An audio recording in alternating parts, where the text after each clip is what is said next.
Hello. आज हम पढ़ेंगे कि कैपिटल मार्केट क्या होता है। ठीक है, आज का हमारा टॉपिक क्या है? Capital market. तो हम स्टार्ट करते हैं।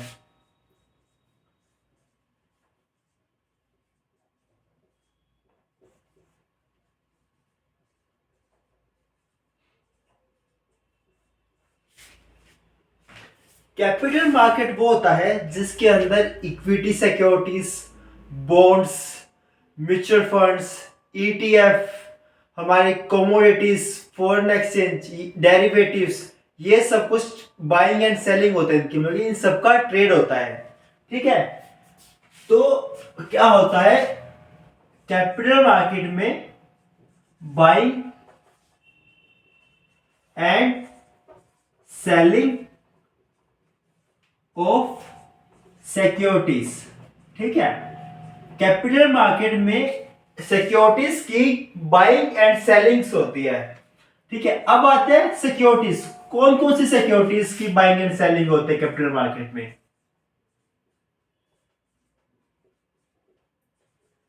कैपिटल मार्केट में हमारी ट्रेड होती है इक्विटी सिक्योरिटीज, हमारे बॉन्ड्स, देन आती है हमारी कमोडिटीज, फोर्थ है हमारे डेरिवेटिव्स, फिफ्थ है हमारे फॉरेन एक्सचेंज, सिक्स्थ है हमारे ईटीएफ। इसे हम बोलते हैं एक्सचेंज ट्रेडेड फंड्स। ठीक है, कैपिटल मार्केट में ना इन सभी सिक्योरिटीज की बाइंग एंड सेलिंग होती है। अब हम आते हैं नेक्स्ट पार्ट के ऊपर। ठीक है, कैपिटल मार्केट को ना हम दो कैटेगरी में ना आगे फर्दर डिवाइड कर सकते हैं। फर्स्ट है हमारा प्राइमरी मार्केट एंड सेकंड है हमारा सेकेंडरी मार्केट।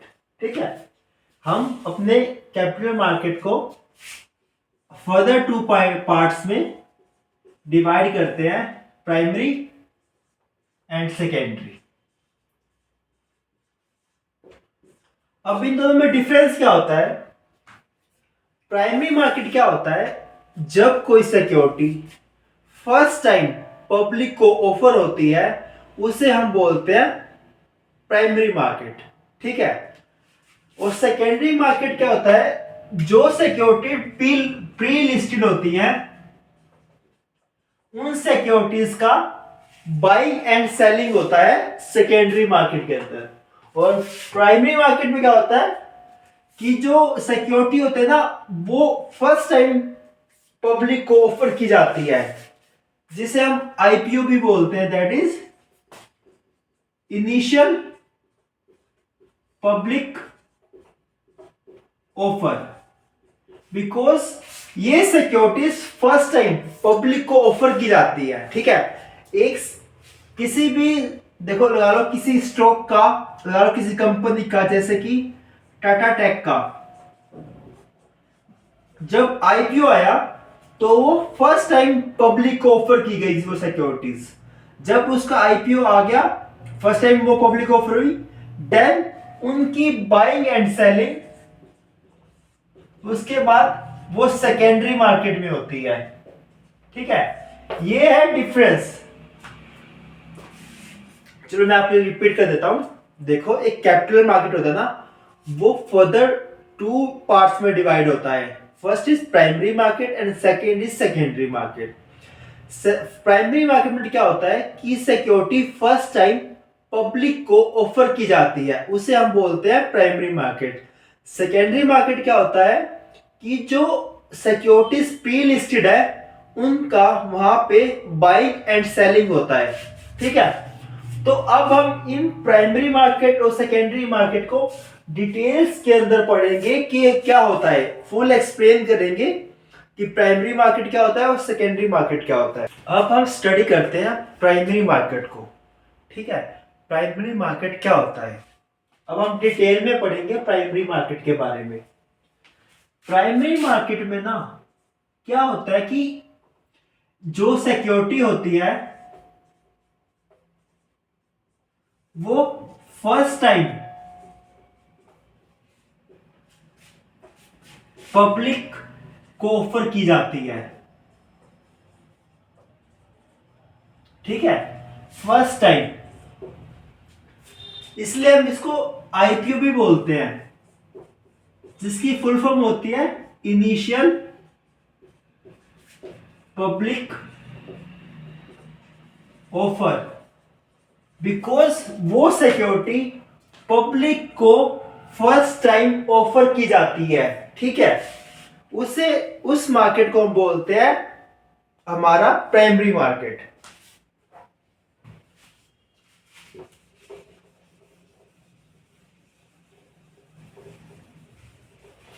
प्राइमरी मार्केट में क्या होता है कि जो हमारी इक्विटी सिक्योरिटीज होती हैं वो भी इशू होती हैं, हमारी डेब्ट सिक्योरिटीज भी इशू होती है प्राइमरी मार्केट के अंदर।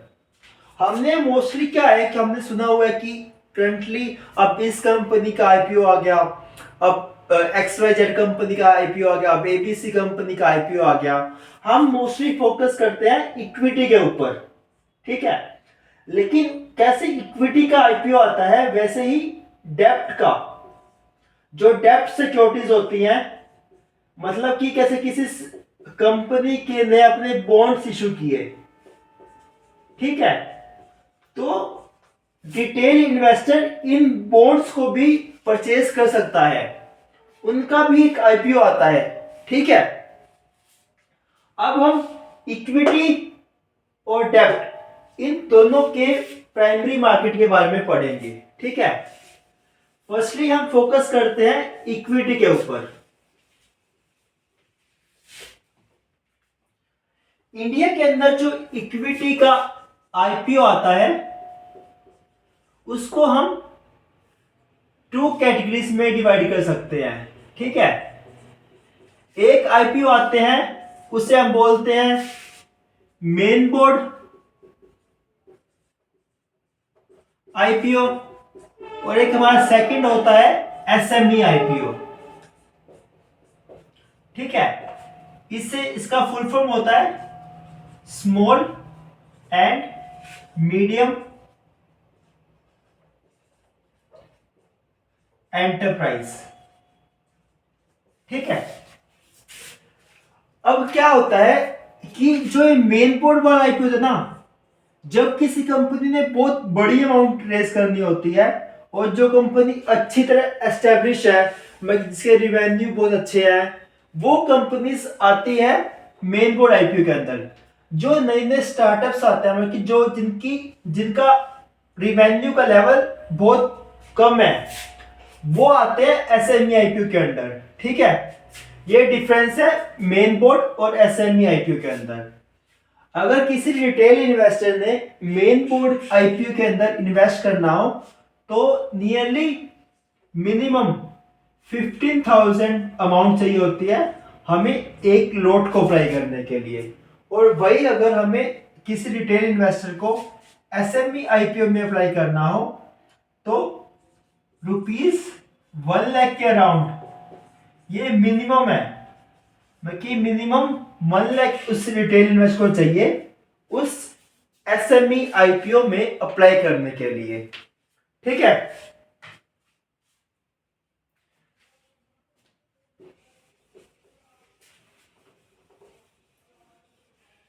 अब हम एक एग्जांपल पढ़ेंगे कि जो इक्विटी का आईपीओ आता है उसके अंदर हम कौन कौन सी इंपॉर्टेंट फाइनेंशियल टर्म्स हैं, ठीक है।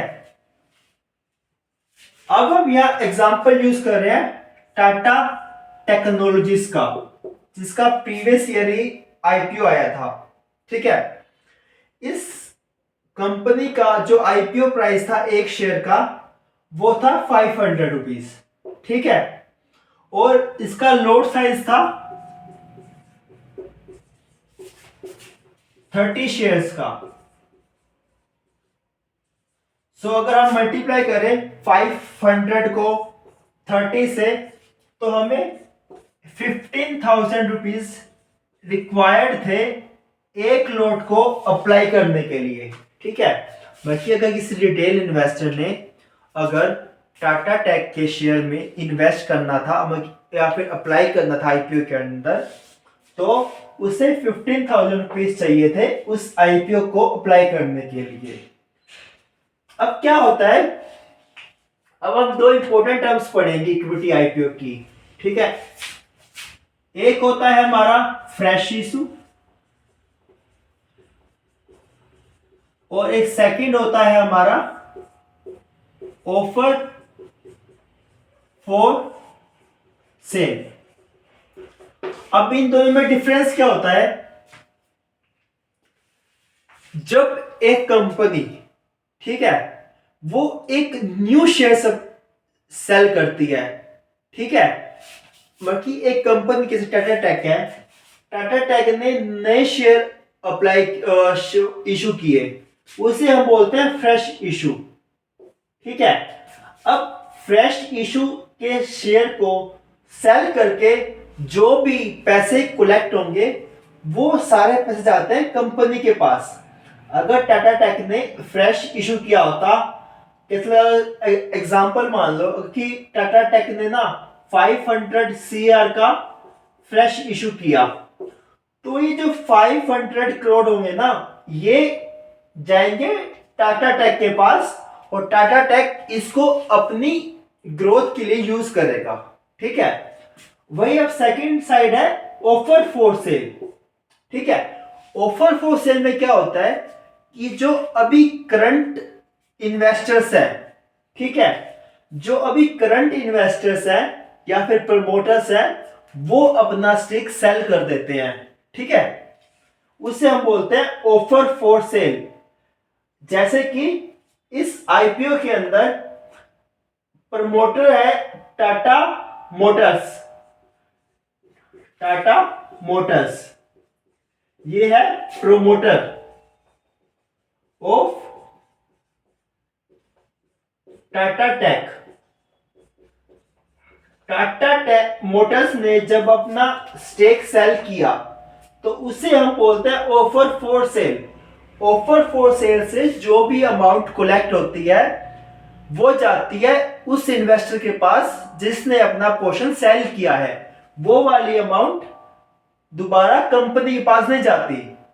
जैसे कि यहां पे ऑफर फॉर सेल की अमाउंट थी 3042 करोड़, तो जो ये अमाउंट आई है इसमें से एक सिंगल पेनी भी ना टाटा टेक के पास नहीं गई, ठीक है। ये सारी अमाउंट उन प्रमोटर्स या फिर इन्वेस्टर्स के पास गई जिन्होंने अपना स्टेक सेल किया था। तो हमने दो मेन टर्म्स स्टडी कर ली, fresh issue and offer for sale, ठीक है।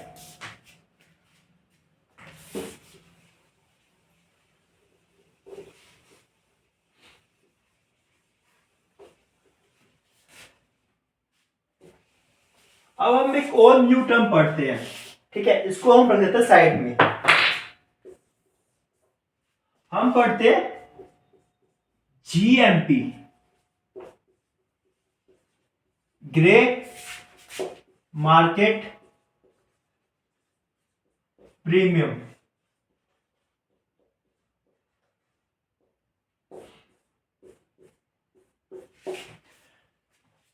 जब एक कंपनी अपना आईपीओ लाती है तो वो क्या होता है कि वो स्टॉक अभी लिस्ट नहीं हुआ होता, ठीक है। अभी वो लिस्ट नहीं हुआ होता, उससे पहले ही ना ग्रे मार्केट में उसकी ट्रेडिंग स्टार्ट हो जाती है। वो जिस प्राइस पे वो स्टॉक ट्रेड कर रहा है उस प्रीमियम को बोलते हैं हम GMP, grey market premium. Grey market premium ना हमें एक अंदाजा दे देता है कि किस प्राइस के अराउंड ये स्टॉक लिस्ट हो सकता है, ठीक है। अगर आप किसी आईपीओ के अप्लाई कर रहे हो तो जीएमपी एक अच्छा वो है, इंडिकेटर है, उसको एक बार चेक कर लो कि उसका जीएमपी क्या चल रहा है, ठीक है। अब ऐसा नहीं है कि जो जीएमपी चल रहा है स्टॉक उसी पे लिस्ट होगा। कई बार स्टॉक उस अमाउंट से बहुत ऊपर भी लिस्ट हो जाता है, कई बार वो स्टॉक उस जीएमपी से नीचे भी लिस्ट हो जाता है। अगर हम एक इस आईपीओ जो टाटा का एग्जांपल लें, इसके अंदर आईपीओ प्राइस था 500, ठीक है। इसकी जीएमपी चल रही थी 80% के राउंड, ठीक है, विच इज नियरली 9। सो ये स्टॉक ट्रेड कर था ग्रे मार्केट में 900 पे, लेकिन ये स्टॉक लिस्ट हुआ 1400 पे। तो जीएमपी ये था लेकिन लिस्टिंग प्राइस ये था। तो इस केस में जीएमपी में और लिस्टिंग प्राइस में बहुत डिफरेंस है, ठीक है। तो जीएमपी एक हमें आइडिया दे देती है कि ये स्टॉक प्रीमियम पे लिस्ट होने का चांस है या फिर इसका डिस्काउंट पे लिस्ट होने के चांस है, ठीक है। तो ये जो हमने टर्म्स पढ़ी हैं ये मेन टर्म्स थी आईपीओ मार्केट की, ठीक है। ये होता है हमारा प्राइमरी मार्केट। हमने एक एग्जांपल लिया, उसमें देखा कि ऑफर फॉर सेल क्या होता है, फ्रेश इशू क्या होता है, जीएमपी क्या होता है, लिस्टिंग प्राइस क्या होता है। ये हमें इंपॉर्टेंट टर्म्स हमने रीड कर ली अबाउट प्राइमरी मार्केट। अब हम नेक्स्ट पढ़ेंगे सेकेंडरी मार्केट के बारे में। अब हम पढ़ेंगे कि सेकेंडरी मार्केट क्या होता है, ठीक है। हमने प्राइमरी मार्केट स्टडी कर लिया, अब हम स्टडी करेंगे कि सेकेंडरी मार्केट कैसे काम करता है, ठीक है। देखो, हमने एग्जांपल लिया था टाटा टेक का, ठीक है। टाटा टेक कंपनी है, उस कंपनी का ना स्टॉक पहले कहीं भी ट्रेड नहीं करता था, बल्कि वो स्टॉक मार्केट में टाटा टेक का शेयर एग्जिस्ट ही नहीं करता था, ठीक है। तो टाटा टेक का आईपीओ आया, ठीक है, प्राइमरी मार्केट के अंदर।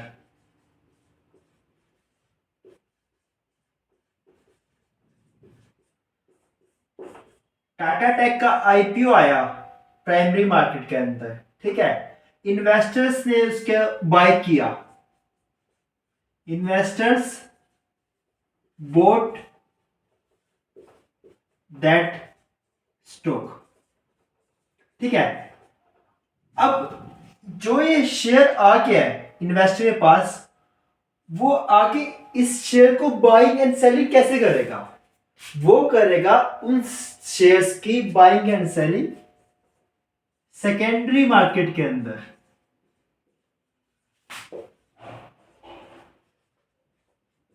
अब यहां पे इस टाटा टेक स्टॉक की बाइंग एंड सेलिंग होगी, ठीक है। मतलब कि ए ने बाय किया, बी ने सेल किया, सी ने बाय किया, डी ने सेल किया। यही साइकिल रिपीट होती रहेगी। ए ने बाय किया इससे, इसने इससे शेयर लिया, इसको कैश दी, मैं इसको पैसे दिए। अब यहां पे सी ने शेयर लिया और डी को इसने कैश ट्रांसफर कर दी, ठीक है। ये बाइंग एंड सेलिंग चलती है सेकेंडरी मार्केट पे, और अब हम सेकेंडरी मार्केट को ही पढ़ रहे हैं, ठीक है।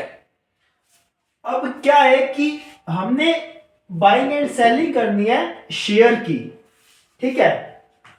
अब हम सब्जी मंडी में जाएंगे नहीं कि मेरे पास टाटा टेक का शेयर है, मुझसे शेयर ले लो। वहां पे हम ठेला नहीं लगाएंगे कि सब्जी मंडी के अंदर भाई मेरे पास शेयर है टाटा टेक का, मेरे से कोई शेयर ले लो यार, ठीक है। अब ए और बी सब्जी मंडी में नहीं गए, ठीक है, तो इनकी ट्रेडिंग कैसे हुई, ठीक है, सेकेंडरी मार्केट के अंदर। ये चाहते हैं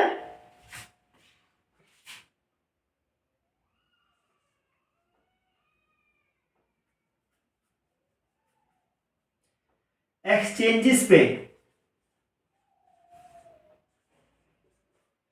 इंडिया के अंदर अगर हमने किसी इक्विटी के अंदर ट्रेड करना है, उसके लिए दो मेन स्टॉक एक्सचेंज है।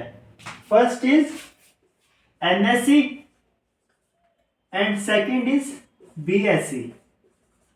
ये है नेशनल स्टॉक एक्सचेंज ये है बॉम्बे स्टॉक एक्सचेंज।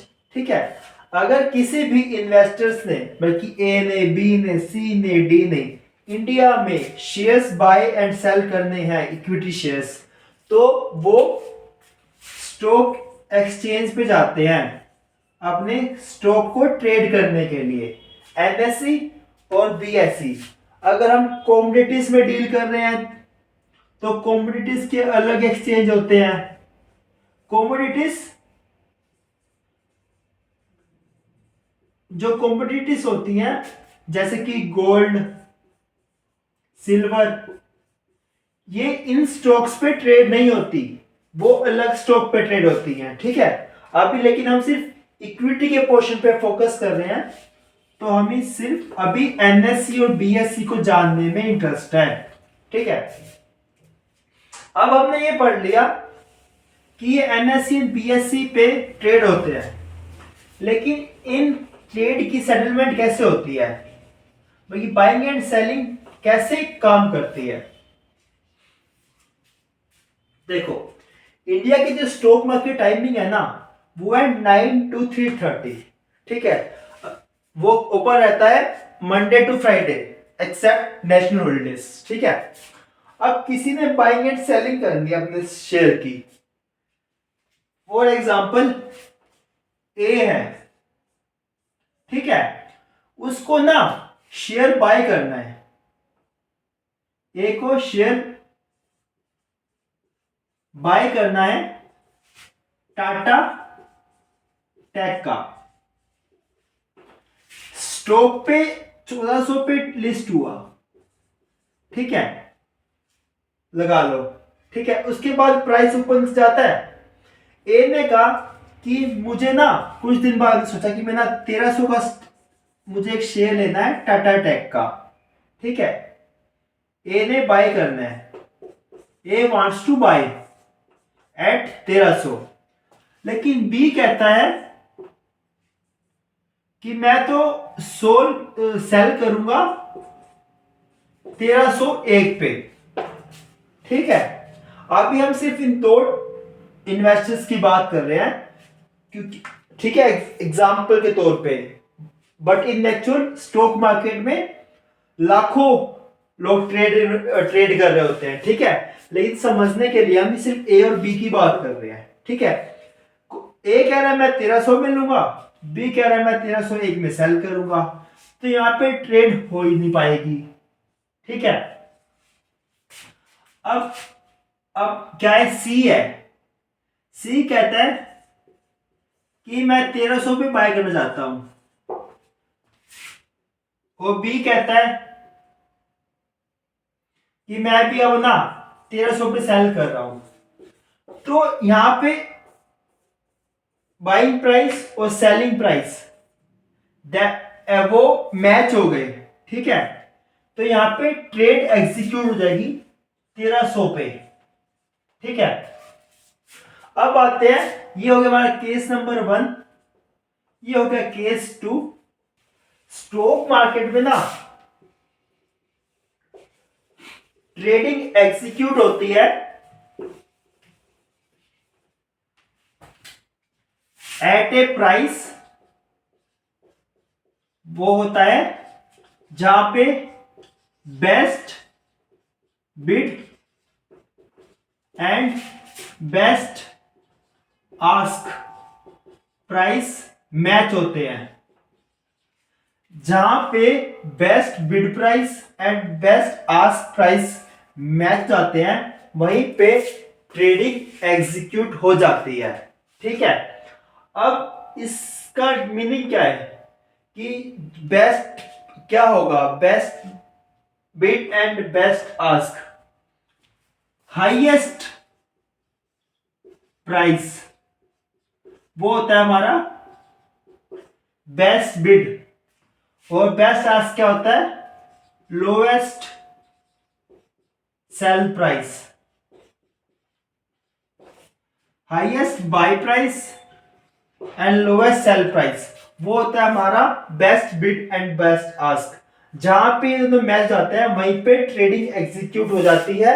और कैसे ही ट्रेडिंग एग्जीक्यूट हुई, आपकी अमाउंट जो है वो डिडक्ट हो जाएगी और आपको एक शेयर मिल जाएगा।